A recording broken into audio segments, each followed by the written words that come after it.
My name's Taylor Murray. I'm a sophomore studying computer science in the College of Engineering. I am from East Lansing, Michigan, and I attended the Intercultural Leadership Seminar in fall 2017.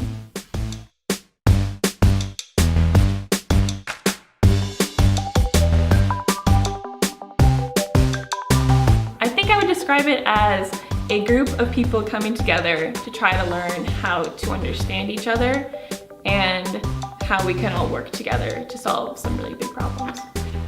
I think the biggest competency I learned was self-awareness, just in thinking about how I'm acting in relation to the context that I'm feeling in my situations, and just being able to analyze, oh, I did this because I felt like this, and then being able to communicate that to people was really valuable for me.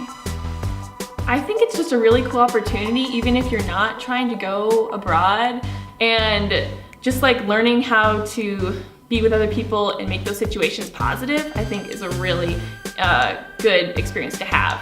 Also, the people who attend ILS are so fun, and I think you'll just have a ball even if you're not super gung-ho on the topic when you walk in. Everyone will just have such a great energy that you'll be having fun with.